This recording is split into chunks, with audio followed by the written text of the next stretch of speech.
read and written by Alicia Murray. The Lothair crystal description. This artifact is called the Lothair crystal and was made around 855 to 869 CE during the time of when King Lothair, also known as King of Franks, was in rule. The land in which King Lothair ruled was called Lotharingia, which can be located today north of the Alps in Germany. These days, the stone can be found resting safely in the British Museum and is said to have been formed from pure snow, which symbolizes the purity of faith.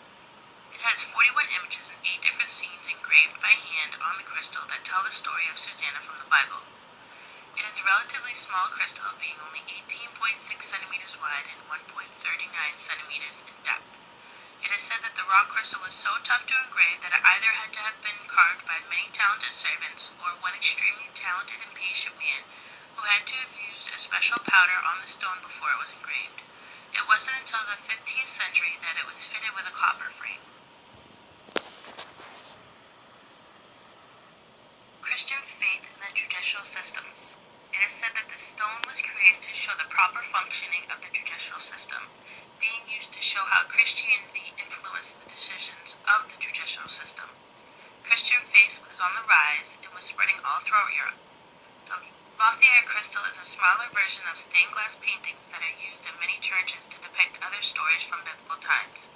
Stained glass paintings are used still to this day in churches all around the world to show us important moments and times within the Bible. Description of the pictures on the stone. First 2 images. In the first 2 images, located at the very top of the stone, you can see 2 elderly men sneaking up from behind a tree and making their way into the yard, disturbing Susanna as she bathed. Description of third image. To the right of the crystal, slightly lower, you can see 4 figures under a sort of house or gazebo. This is the scene in which the 2 elder men are spreading lies about Susanna having committed adultery, not allowing Susanna to give her side of the story. Description of fourth image.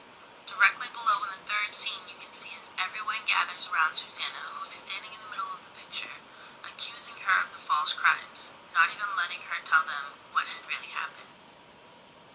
Description of fifth image. At the bottom of the crystal, Susanna is about to be dragged off to be stoned to death for her crimes. However, this is where a man named Daniel from the Bible comes in to defend Susanna and questions both men separately.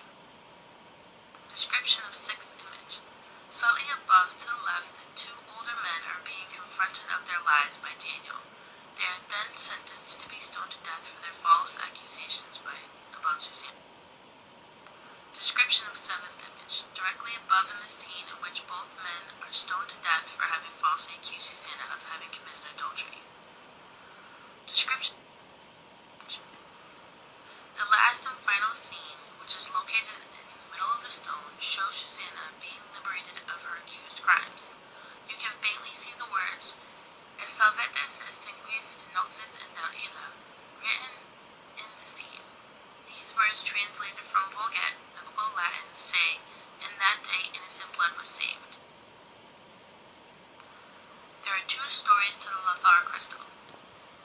Story 1.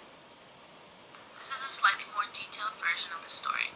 It is told that Susanna was the wife of a rich merchant who was bathing in her husband's orchard when 2 men walked up to her and tried to force her to have sex with them.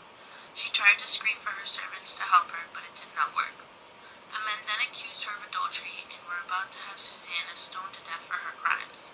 However, before they could do so, a man named Daniel took it upon himself to question both men separately. Daniel asked both men the same question: under what kind of tree did they see Susanna having sex? Neither of the 2 men's stories matched the others, and the false crimes on Susanna were dismissed. Since both men had lied about Susanna having committed adultery, both men were stoned to death that day. Story 2. Justice even for kings. Others say that the stone was originally made to show that even a king has to obey by the rules and show that justice reaches to everyone. Susanna was King Lothair's wife, but for some reason could not bear children. King Lothair wanted to divorce Susanna so that he could marry his mistress, who was pregnant with his child, so that he could have an heir to the throne. King Lothair then tried to divorce his wife by saying that she had committed adultery. The rumors and accusations were thrown out of court and were forced by Rome to acknowledge that his wife Susanna was innocent of her crimes. so that he may marry his mistress. It then resulted in a dispute between King Lothair and Pope Nicholas I. After the crystal was made, King Lothair II died in 869 without any heirs, leading to his family dispersing his lands and leaving hardly anything left of Lotharingia. The only two things that are left of the kingdom are the Lothair crystal and the name Lorraine. This is the bibliography. All the sites that I've used to gather my information are located right here. You can click on the links or copy and paste them to your browser to get all the information that I've used.